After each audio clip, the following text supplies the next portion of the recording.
아버지께서는 자기에게 예배하는 자를 찾으시며 하나님 영이시니 신령과 진정으로 예배를 드려야 된다고 말씀하고 있고, 사도 바울을 통해서 예배의 중요성에 대해 다시 한번 강조하고 있는데, 로마서 12장 1절에서 2절 말씀을 보면, 그러므로 형제들아 내가 하나님의 모든 자비하심으로 너희를 권하노니 너희 몸을 하나님이 기뻐하시는 거룩한 산제사를 드려라. 이는 너희 드릴 영적 예비니라. 너희는 이 세대를 분받지 말고 오직 마음을 새롭게 함으로 변화를 받아 하나님의 선하시고 기뻐하시고 온전하신 뜻이 어디 있는 밝게 깨달아 알 수 있는 신앙의 안목을 예배를 통해서 활짝 열어주신다고 말씀하고 있습니다. 이스라엘 백성들이 홍해를 건너가서 이제 유대 강해에서 하나님과 이스라엘 백성과 언약을 세울 때 출애굽기 20장 24절 말씀을 보면, 내게 토단을 쌓고 그 위에 너희 양과 서로 너희 번제와 화목제를 드려라. 물은 내 이름을 기념하는 곳에 내가 강림하여 복을 주리라. 그래서 하나님께서 예배자를 찾으시고 하나님이 찾은 예배자를 범주 안에 들어오기만 하면 내가 주는 것은 세상이 주는 것과 같지 아니한 하늘에 속한 신령한 복이 예배를 통해서 임하게 된다고 말씀하고 있습니다. 그래서 성경 말씀을 보면 예배 한번 잘 드려서 복받은 사람들이 많이 기록되어 있지만 그 중에 대표적인 인물이 누구인가 하면 솔로몬이라고 성경은 기록하고 있습니다. 역대 1장 6절에 12절 말씀에 보면 여호와 회막 앞에 있는 놋단에 이르러 1000개의 생으로 번제를 드렸더라. 이 밤에 하나님께 솔로몬에게 나타나서 이르시되 내가 내게 무엇을 듣고 너는 구하라. 솔로몬이 하나님께 여쭈하되 주께서 내 아비 다윗에 큰 은혜를 베푸시고 나로 대신하여 왕이 되게 하셨사오니 주 여호와의 원컨대 내 아비 다윗에게 허한 것을 이제 굳게 하옵소서. 내게 지혜와 지식을 주사 이 백성 앞에 출입하게 하옵소서. 이렇게 티끌같이 많은 주의 백성들을 누가 등이 재판하리이까. 여호와께 솔로몬에게 이르시되 내가 부나 제물이나 존영이나 원수의 생명나락을 구하지 아니하고 내 백성을 치리하기 위해서 지혜와 지식을 구하였으니 그러므로 이제 내가 내게 지혜와 지식을 주고 부와 제물과 존영도 함께 준다고 하신 솔로몬에게 임했던 그 하나님의 영광이 저와 여러분들의 삶 가운데, 인생 가운데, 가정 가운데, 사역 가운데 그대로 이루어지게 될 줄 믿습니다. 그래서 우리가 예배 한번 잘 드려서 어제나 오늘이나 영원토록 동일하신 그 주님을 만나고 경험하고 체험하기만 하면 여러분들이 변해서 새 사람이 되어서 제2의 인생, 제3의 인생을 다시 시작할 수 있게 된다고 성경은 말씀하고 있습니다. 그래서 우리가 예배 드릴 때 이제 찬양 부르고 기도하고 말씀 듣는 이유가 무엇인가 하면 영적인 것이 회복이 되면 육신적인 것은 저절로 따라오게 된다고 말씀하고 있습니다. 우리 주님께서 공생의 사역을 시작할 때 마태복음 6장 33절 말씀을 통해서 너희는 먼저 그의 나라와 그의 의를 구하라. 그러면 이 모든 것을 너에게 더해 주신다고 말씀하셨고, 요한 3서 2절 말씀을 보면 사랑하는 자여 내 영혼이 잘됨 같이 내가 범사에 잘되고 강건하기를 내가 간구하느라. 그 예배를 통해서 기도가 회복이 되고 예배가 회복이 되고 찬양이 회복이 되면 하나님께서 약속하신 8가지 복이 먼저 임하게 된다고 말씀하고 있습니다. 그래서 영적인 복이 임하면 육신적인 복은 저절로 따라오게 된다고 말씀하셨는데, 우리 주님께서 공생의 사역을 시작하실 때 먼저 하신 말씀이 영적인 8가지 복에 대해서 말씀하시고 있는 마태복음 5장 1절에 10절 말씀을 보면 예수께서 산에 올라가 앉으시니 제자들이 나온지라 입을 열어 가라사대 심령에 가난한 자는 복이 있나니 천국이 저희 것이며 애통하는 자는 복이 있나니 저희가 위로를 받을 것이며 마음이 온유한 자는 복이 있나니 땅을 기업으로 받을 것이며 의에 줄이고 목마른 자는 복이 있나니 저희가 배부를 것이며 긍휼히 여김을 받는 자는 복이 있나니 저희가 긍휼히 여김을 받을 것이며 마음이 청결한 자는 복이 있나니 저희가 하나님을 볼 것이요 화평케 하는 자는 복이 있나니 저희가 하나님의 아들이라 일컬음을 얻게 될 것이요 의를 위하여 핍박을 받는 자는 복이 있나니 천국이 저희 것이니라. 할렐루야. 이렇듯이 영적인 것이 회복이 되면 이스라엘 백성들에게 아니 우리들에게 허락하여 주셨던 땅에 속한 기름진 복이 저절로 임하게 된다고 신명기 28장 1절에서 12절은 이렇게 약속하고 있습니다. 너희는 너희 하나님 여호와의 말씀을 삼가 듣고 오늘날 내게 명한 그 모든 명령을 지켜 행하면 내 하나님 여호와께서 너를 세계 모든 민족 위에 뛰어나게 하실 것이라. 내가 내 하나님 여호와의 말씀을 순종하면 이 모든 복이 내게 임하면 내게 미치리니 내가 성읍에서도 복을 받고 들에서도 복을 받을 것이며 내 몸의 소생과 내 토지의 소산과 내 짐승의 새끼와 우양의 새끼가 복을 받을 것이며 내 강조리와 떡반죽 그릇이 복을 받을 것이며 내가 들어와도 복을 받고 나가서도 복을 받게 될 것이라. 내 열조의 하나님 여호와께서 하늘의 아름다운 보화를 열으사 내 땅에 때를 따라 비를 내리시며 내 손으로 하는 모든 일에 복을 주리라 약속하신 신명기 28장 1절에서 12절 말씀이 그대로 여러분들의 삶 가운데 사역 가운데 가정 가운데 그대로 이루어지게 될 줄 믿습니다. 아까 시간에 이어서 기본기에 충실하라고 성경은 말씀하고 있습니다. 하나님의 말씀과 기도로 거룩하여 지느니라. 그 거룩하다는 말의 의미를 보면 구별된다는 거예요.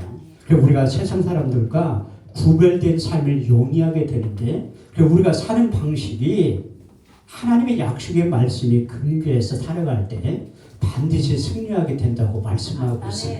그래서 시편 119편 105절 말씀에 보면 주의 말씀 내 발의 등이요 내 길의 빛의 역할을 하게 된다고 말씀하고 있는데 다시 말해서 우리 인생의 내비게이션이 다시 하나님의 말씀이 따라 순종하고 그 말씀대로 살아갈 때 승리하게 되고 이제 성경에서 말하는 복 있는 사람이 누구인가 하면 하나님의 말씀을 즐거워하여 그 율법을 주야로 묵상하는 자가 복이 있다고 말씀하셨고 여호수아 1장 8절 말씀을 보더라도 이 율법책을 내 입에서 떠나지 말며 주야를 그것을 묵상하여 그 가운데 기록한 대로 다 지켜 행하라. 그러면 내가 평탄하게 될 것이다. 형통한 삶을 영위하게 될 것이다.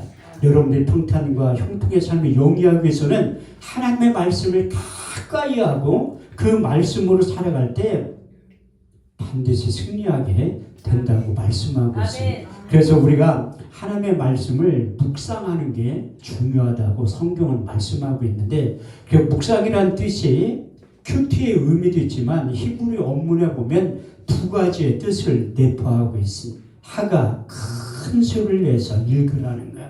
두 번째는 반추. 소가 여물을 먹고 대새김질을 할 때 이제 우리 목 안에서 계속해서 대새김질을 하면서 그 말씀을 가까이 하라는. 제가 이스라엘 갔을 때 통곡의 옆에 가니까 유대 랍비들이 수염을 이렇게 기르고 계속해서 성경을 묵상을 하더라고요.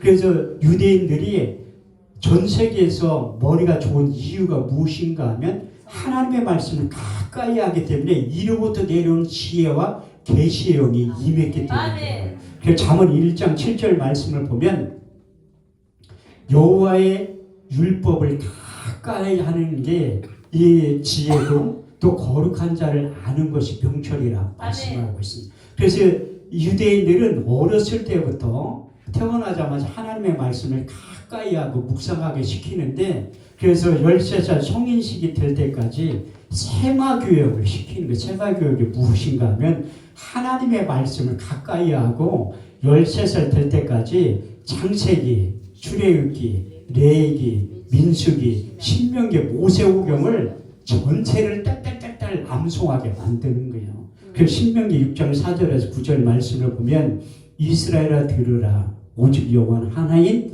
여호와시니 너는 마음을 다하고 성품을 다하고 힘을 다하여 내 하나님 여호와를 사랑하라. 오늘날 내게 명하는 그 모든 명령을 지켜 행하면 내 하나님 여호와께서 너를 세계 모든 민족 위에 뛰어나게 하실 것이며 너는 이것을 내 자녀에게 부지런히 가르치며 집에 앉았을 때든지 누웠을 때든지 일어날 때든지 길을 행할 때는 이 말씀을 강론할 것이며 너는 그것을 내 미간에 붙여 표를 삼고 내 손목에 매어 기울을 삼으며 내 집 문설주와 바깥문에 기록할지니라.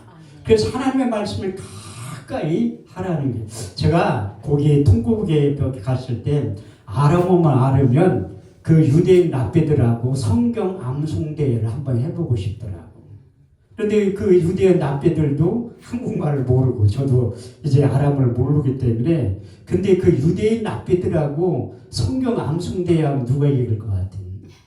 당연히 내가 이기지. 저는 구약보다 신약 성경을 훨씬 많이 암송을 하는데 그 유대인 랍비들은 구약 성경만 암송을 하지 신약을 모른다니까요. 아예 인정을 안 하니까. 그래서 여러분들이 하나님의 말씀을 가까이 하면 승리하게 되는데, 그런데 내가 하나님의 약속의 말씀이 우리가 믿음으로 받아들일 때 내가 이해되고 납득되는 걸 쉽게 받아들이는데, 나하고 거부감 되는 거, 쉽게 받아들이지 못하는 말씀들은 나하고 상관이 없는 거라 그렇게 생각해요. 이것은 김 집사, 이 집사에 해당되는 말이고, 저 말은 이 목사, 김 목사한테 해당되는 말이지 나하고는 전혀 해당되는 말이 아니라고 생각하는데, 그렇게 생각이 될 때는 하나님이 나에게 하시는 말씀이라고 여러분들이 깨달아야 돼. 그래서 우리가 영적인 수술을 할 때 하나님의 말씀을 수술 도구로 삼아가지고 히브리서 4장 12절에 13절 말씀대로 하나님의 말씀은 살았고 운동력이 있어 좌우의 날선 어떤 검보다도 예리하여 혼과 영감의 관절과 골수를 찔러 쪼개기까지 하는 이유가 바로 거기에 있어요. 그래서 하나님의 말씀이 증거되고 선포되어지는 자리는, 구약적인 표현은 마음에 할례가 일어난다, 마음의 가죽을 뺀다 이렇게 표현하고 있는데, 신약적인 표현은 마음에 찔린다고 표현하고 있습니다. 그래서 하나님의 영으로 감동된 사도들이 대제사장, 서기관, 바리새인 앞에서 자기의 목숨을 내놓고 복음을 전할 때 말씀을 듣는 자들이 마음이 찔렸다고 표현하고 있습니다. 그래서 하나님의 영으로 감동된 베드로와 또 다른 사도들이 나가서 복음을 전할 때 사도행전 2장 37절에 39절 말씀을 보면 저희가 이 말을 듣고 마음에 찔려 베드로와 또 다른 사도들에게 물어가로되 형제들아 우리가 어찌할까 하거늘 베드로가 가로되 너희가 각각 회개하여 예수 그리스도의 이름으로 세례를 받고 제사함을 얻으라. 그러면 성령을 선물로 받으리니 이 약속은 너희와 너희 자녀와 모든 본대 사람 곧주 우리 하나님을 얼마든지 부르시는 자들에게 하신 것이라. 그래서 하나님의 약속의 말씀을 듣고 마음이 찔려 회개할 때 하나님께서 예비해 놓으신 성령이 우리 육체 가운데 전삼고 들어오신다고 말씀하고 있습니다. 근데 사도행전 7장으로 넘어가서 스데반 집사님 똑같이 성령으로 충만해서 복음을 전할 때 사도행전 7장 54절, 57절, 58절 말씀을 보면 저희가 이 말을 듣고 마음에 찔려 저희를 향하여 이를 갈거늘 일제히 그에 달려들어 성 밖으로 내치며 돌로 쳐 죽였다고 말씀하고 있습니다. 그래서 하나님의 말씀이 증거되고 선포되어지는 자리는 회개하고 돌아오든지 아니면 돌로 치든지 둘 중에 하나라는 거예요. 그래서 우리가 하나님의 말씀 속으로 깊게 들어가면 그 안에서 우리가 처음에는 빅뱅 현상이 일어나는데 그게 마음에 찔리고 마음에 가죽을 베고 마음에 할례가 일어날 때 빅뱅 현상이 나타나는데 사도 바울은 그것이 우리의 견고한 진이 무너진다고 말씀하고 있습니다. 그래서 바울이 하나님 앞에 가까이 가면 갈수록 그가 속사람의 법과 마음의 법이 있다는 걸 깨달은 거예요. 그리고 로마서 7장 21절에 25절 말씀을 보면 사도 바울이 사역을 시작한 지 20년이 넘어서 로마서하고 고린도전서를 기록했는데 내가 한 가지 법을 깨달았느니 선을 행하기 원하는 나에게 악이 항상 함께 있는 것을 보는도다. 내 속사람은 하나님의 법을 즐거워하되 내 지체 속에 또 다른 법이 네 마음의 법과 싸워 내 지체 속에 있는 제법 아래로 사로잡아 오는 것을 보는도다. 내 속사람은 오라 나는 공고한 사람이로다. 이 사망의 몸에서 누가 나를 건져내느라. 내 속사람은 하나님의 법을 육신으로는 제법을 섬긴다고 고백한 다음에 로마서 8장 5절에서 8절 말씀을 통해서 육신을 주는 자는 육신의 일을, 영을 주는 자는 영의 일을 생각하나니 육신의 생각은 사망이, 영의 생각은 생명과 평안이니라. 육신의 생각은 하나님과 원수가 되나니 이는 하나님의 법이 굴복하지 않을 뿐 아니라 할 수도 없느니라. 육신에 있는 자들은 하나님을 기쁘시게 할 수 없느니라. 만일 너희 가운데 하나님의 영이 거하시면 너희가 육신에 있지 않고 영에 있나니 누구든지 그리스도의 영이 없으면 그리스도의 사람이 아니라고 말씀하고 있습니다. 그래서 사도를 하나님 앞에 가까이 가면 갈수록 내 속사람의 법과 육신의 법이 이제 공존하며 싸우게 된다고 말씀하고 있습니다. 그런데 이것을 극복할 수 있는 방법은 딱 한 가지밖에 없다는 거예요. 해답도 제시하고 있는데 갈라디아서 5장 16절 18절 말씀을 보면 성령을 쫓아 행하라. 그래야 육체의 욕심을 이루지 아니하노니 육체의 소욕은 성령의 소욕을 거스리고 성령의 소욕은 육체의 소욕을 거스리라니 이 둘이 대적함으로 너희가 원하는 것을 하지 못하게 된다고 말씀하고 있습니다. 저도 하나님의 말씀을 가까이 하면서 묵상하면서 하나님의 약속의 말씀이 이제 믿음으로 받아들일 때는 그 안에서 자유함을 누리는데 내가 이해되지 않고 납득되지 않을 때 하나님께서는 아는 만큼 하나님이 그 채찍을 가할 때가 있다는 게, 제가 아까 일부 예배 때는 내가 코로나19를 통해서 성경을 얼마나 안 읽으면 자가격리 14일 하면서 성경 1도 반을 하게 만들더라고요. 그래도 내가 성경을 가까이 할 수 있는 계기가 안 되니까 제가 태백에 놀러 갔다 교통사고가 크게 나가지고 신태백병원에 15일 동안 입원하면서 그 병실 6인실에 있었는데 옆에 있는 사람들이 아이고 선생님은 맨날 핸드폰만 보고 뭐하고 있니? 뭐하고 있냐고 성경 읽는다고 했더니 나하고 좀 얘기 좀 하니까 안 한다는 거야. 내가 보고 전할게. 그 사람들 뭔지 알고 피하려고 하다. 그때도 그 한여름이었었는데 그 먹여주고 재워주고 하루에 20시간씩 성경을 읽은 거예요. 그 자가격리할 때도 20시간 읽으니까 성경을 1독반 하게 됐는데, 그래서 하나님이 그 교통사고 나가지고 병원에 입원해서 15일 동안 성경을 읽게 만들고 코로나19 때문에 정부에서 40만 원 용돈 주면서 성경을 읽게 만드는 거예요. 그런데 내가 기도를 얼마나 안 하면 하나님이 기도의 자리로 끌고 오게 해서 제가 재작년에 시각장애인이 됐던 거예요.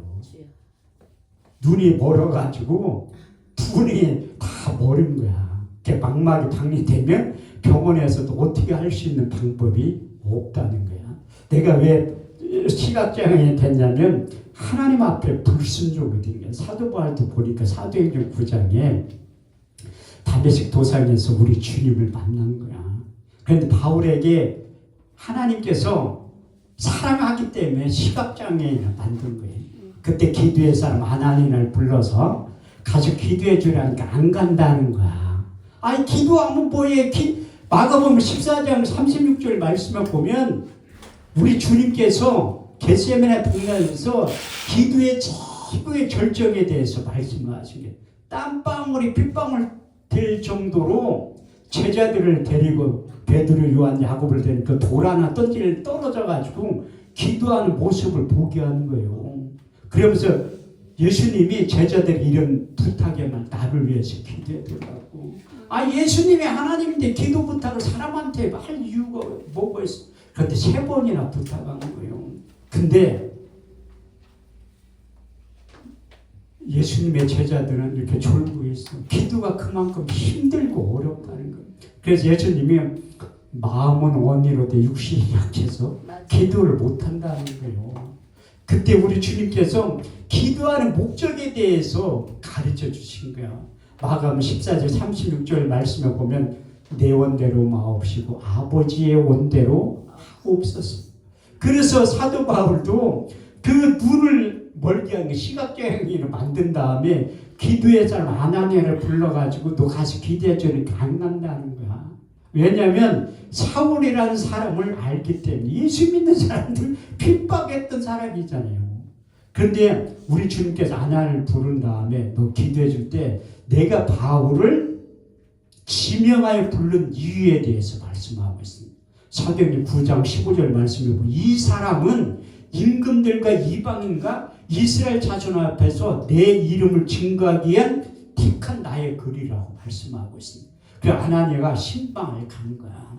신방 가서 그 바울을 만나면서 그 집에 들어가면서 사도행전 9장 17절 19절 말씀을 보면 아나니아가 떠나 그 집에 들어가서 그에게 안수하여 가로되 형제 사울아 내가 죽은 내려도는 길에서 나타나신 예수께서 나를 보내 너로 다시 보게 하시고 성령으로 충만하게 하신다 하니 즉시 사울의 눈에서 비늘 같은 것이 벗어져 다시 보게 한지라. 일어나 음식을 먹고 세례를 받으니 강건해졌다고 말씀하고 있습니다. 그래서 사도 바울이 육신의 정욕과 안목의 정욕과 이생의 자랑 정과 욕심을 십자가에 못 박인 다음에 영적인 안목이 활짝 열어졌다고 말씀하고 있습니다. 저에게도 하나님이 이 말씀 한 절을 경험시키고 체험시키기 위해서 내 눈을 멀게 한 거예요. 시편 119편 71절 말씀을 보면 고난받는 것이 내게 유익이라 이로써 주의 율례를 배우게 되었느니라. 제가 어떻게 시각장애 됐냐면 하나님이 한월산 기도원 대성전 집회를 하라고 우리나라에 한월산 출신 목사님들이 몇천 명은 돼요. 그 중에 나를 부른 거야. 너 대성전에 임대해서 집회를 하라는 거야. 그런데 나는 못하는 거예요. 저도 믿음이 있다고 내가 자부했던 목사 중에 한 사람인데 못하는 거야. 사람 동원할 수 있는 능력도 없고 내 예산을 짜보니까 3천만 원이 넘게 들어가는 거야. 그런데 할 수가 없고 하나님 못한다고 하니까 제가 재작년에 그 한월산 기도원에서 개인 집회를 4번 하고 연합 집회를 4번 했어요. 1년에 4번 다 2월 첫째 주에도 개인 집회 하는데 작년에도 개인 집회를 5번 하고 연합 집회를 4번을 하는 거예요. 그 재작년에 6.25 소행에 피종진 목사님 여기 왔다 가셨죠. 네, 집회하러 오셨어요. 피종진 목사님 6.25 소행 때 불러서 이렇게 강사를 세우고 그분이 시간 딱 깨서 오시는데 그때는 일찍 오셨더라고. 내가 그래서 옛날에 한월산 기도원 추억에 대해서 간증이 매들 옛날에 진짜 대단했다고 하더라고요. 그렇게 하고 8.15 성회하고 그 다음 주에 또 연합 집회를 하는 거예요. 하나씩. 근데 그 다음 주 목요일 아침에 일어났는데 눈이 안 보이는 거야. 왼쪽 눈이. 혈관 신신경이 다 터져가지고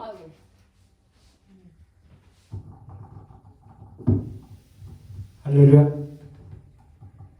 완전 잉크를 뿌려놓은 것처럼 하나도 안 보여요. 그래서 바로 병원에 가셔야 되는데 제가 예수사정명 북유럽의 단체를 17년째 대표자로 섬기고 있는데 아니 금요일 오전까지 집회를 하는데 내가 갈 수는 없잖아. 그래서 한쪽 눈 먼 상태로 금요일 오전까지 있고 또 이제 나가서 이제 다 집회 마치고 강사 목사님들하고 기돈 총무 목사님하고 식사를 하는데 나는 그때 한쪽 눈을 가지고 운전을 하니까 너무 불편한 거야. 이게 멀쩡하던 사람이 갑자기 한쪽 눈이 하나도 안 보이니까 운전을 하는데 차는 끌고 가야 되는데 얼마나 괴롭겠어요. 근데 내가 천천히 운전을 하니까 다른 강사 목사님인데 나는 기다려 식사를 못하고 있더라고. 나한테 또 속도 모르고 왜 이렇게 늦게 가는 거야. 사무총장 목사님한테 나 오늘 한쪽 실명했다니까 안 믿어. 어제까지 멀쩡한 사람이 왜 실명 아니 겉으로는 멀쩡해 보이잖아요. 근데 하나도 안 보이는 거야. 근데 운전을 하고 갔어. 그래서 이제 그날 금요일날 병원에 가니까 대학병원에 이 문 닫았잖아. 그래서 토요일날도 못하고 월요일날 가니까 안과 선생님이 왜 이지영을 해가지고 뭐 이렇게 좀 기도할 수 있는 방법이 없대. 그래서 화생에 유명한 개인병원 찾아갔는데도 뭐 초음파에 뭐 할 수 있는 방법이 없다는 거예요. 일찍 와셔야지 이 혈관이 막 피로 얼룩가 떡이 됐다는 거야. 그래서 이제 할 수 있는 방법이 별로 없대. 일단 기다려보자고 하더라고. 근데 내가 운전하면서 오면서 내가 하나님 앞에 감사하다고 기도한 거예요. 웬만한 목사 같으면 원망하지. 그렇게 집회를 많이 하면서 하늘산 기도는 2주 쉬지도 않고 집회를 하다 보니까 이게 무리해서 터진 것 같아, 내가 볼 때는. 근데 원망의 소리가 나오는 게 아니라 하나님 감사합니다. 분을 다 벌었으면 어떡할 뻔해서 대리기사 불러가지고 가야지. 저는 목회 22년 하면서 한 번 딱 하나님을 원망해 본 적이 있어요. 우리 딸 때문에. 아빠 우리는 언제까지 이렇게 살 거야. 집도 없이 교회에 그냥 바닥에서 잔 거예요. 처음 개척해서. 그런데 내가 새벽 예배 끝나면 커피포트에 물 끓이는 거야. 고생 안 해본 목사님들은 몰라. 뜨거운 물 왜 안 나와. 나오지 왜 안 나와. 가스비를 못 내가지고 끊긴 거지. 그래서 야 머리 좀 새벽에 감지 말고 아침에 좀 감어. 안 된대. 기집애 가라. 머리가 붕 떠가지고 안 된다는 거야. 그 새벽 예배 끝나면 커피포트에 물 끓이는 거야. 아빠 우리는 언제까지 이렇게 살 거야. 집도 없이 언제까지 이렇게 살 거야. 그때 저는 또 담대히 얘기를 했는데 하나님의 자녀는 하나님이 책임져. 네 인생 하나님 책임 걱정하지 마. 하나님 책임. 먹혔지. 초등학교 다닐 때하고 중학교 때 고등학교 입학을 딱 하고 오더니 목사님 할 얘기가 있대. 우리 딸이 지금 34살인데 내가 10번도 목사님이라는 소리 못 들어봤어. 그때 처음으로 목사님 할 얘기가 있다는 거야. 엄마도 잠깐 일로 와보래. 왜 그러냐니까 난 이제 다른 교회 다닌대. 거짓말하는 목사 밑에서 신앙생활 못하겠다는 거야.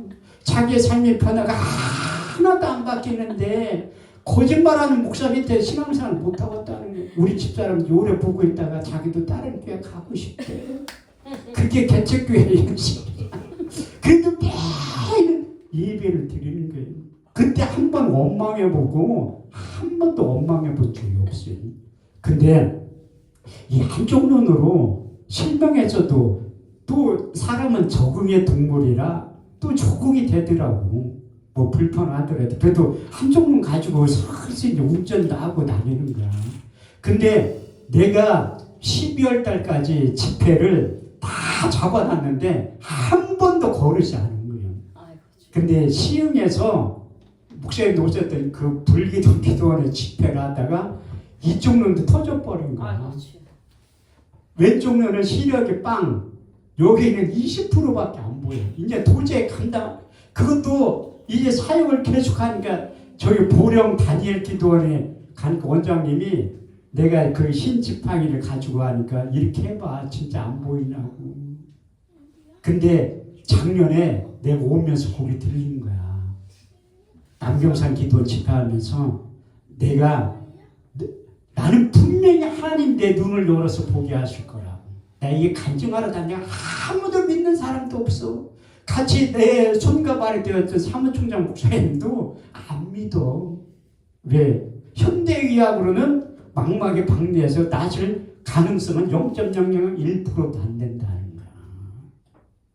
그때 하나님이 기도의 자리로 오게 만든 거예요. 지금 수원에 있는 그 기도원에서 혼자 있으면서 기도하기 시작하는 거야. 저는 기도를 많이 하는 목사는 아니에요. 그렇지만 꾸준히는 해. 그때 할 거 없으니까 외부에 집회 안 나가면 기도하는 거야. 하루에 10시간씩 했어요. 10시간씩. 왜 할 게 없잖아. 딱 기도 제목이 2가지야. 하나님 나 좀 살려주세요. 급하면 미사여고 못해요. 하나님 나 좀 살려주세요. 2번째 기도 제목이 뭐냐. 내 눈을 열어서 보게 해주세요. 아멘. 내 눈을 열어서 보게 해주세요. 이렇게 10시간씩 기도해요. 나는 평생에 목회 22년 하면서 10시간 기도해 본 적이 없어. 한 2시간, 많이 할 땐 2시간 하고 1시간 하고 말지. 근데 하나님 내가 기도를 얼마나 안 하면 10시간 하게 만든 거야. 육신이 한개 부딪혔잖아. 그래도 정해놓은데 한 군데 부산까지 갔다 온 거예요. 목포 왕산기도인데 목사님 거기 그 식당 앞에 있는데 거기로 못 걸어갔어. 안 보여가지고.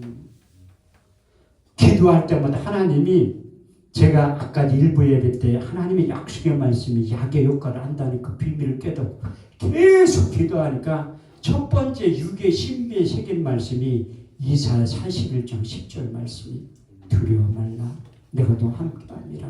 놀라지 말라 나는 너희 하나님 되리라. 내가 너를 굳세게 하리라. 참으로 내가 너를 도와주리라. 참으로 나의 오른손으로 너를 붙잡아 주리라. 그 말씀 육의 신비. 그래서 내가 시각장애인 됐다고 하니까 목사님들이 신방을 와서 하는 얘기가 뭐냐면, 내가 아는 목사님들도 당뇨 합병증으로 실명했다는 거야. 아니 그런 얘기를 나한테 뭐래? 나한테 뭐 실명하라는 소리야 뭐요? 나 그 얘기 이 갑자기 눈을 모르니까요 굉장히 불안해지는 거야. 두려움과 공포한 그때 하나님이 두려워 말라 내가 그 말씀만 조금 위로가 되더라. 계속해서 기도하니까 두 번째 육의 신비의 새긴 말씀이 이사야 35장 5절 말씀이야. 그때의 소경의 눈이 밝을 것이며 기머거리 귀가 열릴 것이며 그때 조는 자들이 사심같이 뛸 것이며 덩어리의 혀는 노래하게 될 것이라. 이거다. 하나님이 내 눈을 열어서 보게 할 것이다. 그렇게 생각. 세 번째 계속 기도하니까 요한복음 10장 7절 말씀 육의 신비신. 너는 실로암 못에 가서 씻으라 하시니 실로암 번역하면 보내심을 받았다 하는 뜻이라. 이에 가서 씻고 밝은 눈으로 왔더라. 저도 이스라엘 갔을 때 실로암 연못 가봤었거든요. 그때는 젊고 눈이 잘 보이니까 그 의미를 깨달을지 못했는데, 근데 이제 눈이 멀고 그렇게 하니까 성경에 실로암 못이라고 있지. 하나님 내 눈을 열어서 보게 할 것이다. 그래가지고 이제 그 기도하고 있는데 그 사무총장 목사님이 우리 기도원에 오신 거야. 그랬다. 목사님, 그 우리나라에 실로암이라 들어가는 안과 병원입니다. 거기까지 태워다 줘. 그래서 내가 딸한테 전화를 한 거야. 실로암이라는 단어가 생각이 나가지고, 야 우리나라에 실로암 들어가는 안과 병원 좀 한번 찾아봐라. 그때 한림대 병원하고 화성에 유명한 병원을 다닐 때요. 근데 딸내미가 거기 있대. 등촌동에 병원이. 그래서 내 김우감 목사님 차 타고 딱 갔는데 그때 10% 보였거든. 오른쪽에 지하 주차장을 딱 들어갔는데 한쪽 눈만 이제 10% 보이던 거 없다. 아예 안 보이는 거야. 진짜 백일이 됐어. 백일이. 야 이상하다. 여기 눈 고치러 왔는데 10%까지 보이던 게 안 보이면 어떻게 돼. 내가 병원을 잘못 찾아온 것 같아. 밝은 눈으로 왔더라. 내가 그 찾아보니까 나중에 밝은 눈 안과 병원도 있더라고. 또 그 병원으로 가야 되는데 실로암 병원 내가 잘못했다. 그래 가가지고 김우감 목사님 손잡고 올라가지고 검사를 한 14가지를 하는 거야. 또 초음파를 또 했어. 눈 초음파를. 그랬더니 나는 초음파를 해봤기 때문에 알잖아. 망막이 방해됐다는 거. 그런데 김우감 목사가 의사가 이렇게 하면서 방해돼서 이게 힘들다고 하니까 나보다 더 걱정하더라고. 그 김우감 목사님 같이 사역을 오래 10년을 넘게 했으니까 저에 대해서 그렇게 걱정을 많이 하잖아요. 이게 망막이 방돼서 수술해도 의미가 없다고 하니까 나보다 더 놀래. 그렇게 검사를 하고 이제 그 결과를 보러 오라고 했는데 그때는 또 이게 10% 보였다, 20% 보였다 그러는. 그래서 수원 그 기도원 앞에서 버스를 타고 사당역에 내린 거예요. 근데 집회기를 가지고 가셔야 되는데 깜빡하고 보이니까 그냥 간 거야. 사당역에 딱 내리니까 안 보여. 하나도 안 보여. 그래서 내가 이렇게 사람들한테 이제 나 지금 데려다 돌아가니까 장난하는 줄 알아. 그 지팡이만 있으면 소교인 줄 알고 데려갈 거 아니야. 그런데 어떤 청년이 내 손을 잡고 어디 가냐고 물어보다 진짜 안 보인다 하니까 그 실로 안과 병원 그 지하철 태워줬는데 이게 좀 보여. 그런데 병원 찾아가고 그렇게 찾아가서 하는데 결과 나한테 의사 선생님만 얘기하니까 수술해도 별 의미가 없지만 한번 해보자는 거야. 그래서 3시간 반에서 4시간 동안 전신마취하고 하야도 된대. 나 안 한다고 했지. 요단강 건너갈 것 같아가지고 몸이 안 좋아서 전신마취 했다. 저도 몇 번 해봤는데 안 깨어나면 어떡할 거야. 아니 몸 상태가 안 좋은데 괜히 전신마취 해가지고 안 깨어나면 못한다고 그랬더니 부분마취 할 수 있는 방법도 있대. 그래서 그걸 하기로 해서 3시간 반에서 4시간 정도 걸린다고 하더라고요. 근데 이제 수술비가 있어야지. 어떤 목사님 나한테 전화 와가지고 그거는 하나님의 영광을 위해서 수술 안 해도 나으니까 기도하래. 남 속도 모르고. 이게 시각장애인 안 돼본 사람, 나는 그래서 3개월 돼봤기 때문에 좀 알고, 시각장애인 얼마나 불편한 거를. 이게 중도 장애가 온 거잖아. 안 보이니까. 날 때부터 소견이 아니라. 근데 병원에 가서 하는데 수술 날짜 잡았는데도 병원비 아이고 이제 병원비 한 300만 원 든다고 하니까 하나님이 주문하고 안 주면 말. 근데 한 500만 원이 넘게 드는 거요. 내가 뭐 돌라고도 안 했는데 어떻게 내가 불쌍해. 하나님이 기도하면 너희 말이 내 귀에 들을 만큼만. 민수기 14장 28절 말씀대로 하나님 나 수술비 없어서 수술 못합니다. 수술 날짜는 가까우는데 그렇게 하면서 기도하니까 그 수술을 할 것도 한 500만 원 넘게 들어온 거예요. 그렇게 하고 이제 수술 날짜 했는데 또 기도를 더 할 수밖에 없잖아. 네 번째 응답받은 말씀이 시편 119편 50절 말씀. 그 말씀 내게 곤란 중에 이루라. 주의 말씀이 너를 살리셨는데. 할렐루야. 약속의 말씀이 확 해가지고 이제 믿음이 더 생성이 됐어. 그 5번째 말씀 때문에 야 하나님 내 눈 뜨게 하겠구나. 시편 107편 19절에서 21절. 내가 근심 중에 여호와께 부르짖으매 그 고통 가운데 구원하시되 저가 그 말씀을 보내요 저희를 고치사 이경에서 건져 내시누도다. 주의 인자하심에 인생을 행하신 기이한 일들을 인하여 주를 찬송하게 될 것이다. 그 말씀이 이제 수술을 하는데 우리 딸이 지금도 아빠가 이렇게 전국을 다니면서 집회하는 거 별로 안 좋아해요. 가족들이 이해를 못해. 그런데 나는 사명이니까 이렇게 다니는 거잖아. 근데 하나님이 그 딸의 마음을 움직인 거야. 내가 병원에 입원했는데 간호사들이 내가 목사라고 안 했는데 목사님이시죠 물어보더라고. 딸이 개성이 무지하게 강한데 나 그렇게 눈 먼 상태에서도 집회하러 다니는 거 보고 대성 통고가 물은 거예요. 아빠 이 일이 그렇게 좋네. 나는 그게 좋다고 얘기해요. 왜 사명이니까. 사명이니까 좋은 거예요. 근데 그 수술을 하는데 이 3시간 반에 4시간을 해야 된다고 하더라고. 근데 30분 만에 끝났어. 나는 30분 만에 이게 눈 열었다가 금방 닫아가지고 또 야매 의학 지식이 있잖아. 암 말기 환자들 개복했다가 다 처리되면 그대로 꼬매요. 못한다고. 내 눈도 열어가지고 이게 방해돼가지고 할 게 없으니 그냥 닫았구나 그렇게 생각을 한 거야. 근데 내가 깜짝 놀란 거야. 내가 이 부분마취 하니까 이게 감각이 있잖아요. 다. 내가 끝났다고 해서 물어본 거야. 왜 이렇게 빨리 끝냈냐고. 그랬더니 이 안구를 열어보니까 너무 깨끗하다. 근데 이게 붙여놓은 거예요. 그래서 입원을 못한다고 해서 딸내미가 그 병원 근처에 호텔을 잡아준 거야. 그래서 이제 내가 호텔에서 밤새도록 기도하는 거야. 이게 수술은 잘 됐다고 하는데 안 보이잖아. 안대를 붙여놨으니까. 근데 이게 보일까 말까. 얼마나 의심. 근데 하나님 밤새도록 기도할 때 응답의 말씀이 주신 게 시편 30편이죠. 내가 여호와께 부르짖으니 네 병을 고치시옵나이다. 할렐루야. 이 약속의 말씀 이거 내일 아침에 처음에 그 김용관 목사님이 또 나를 태우러 왔어. 그 병원까지 데려가려고.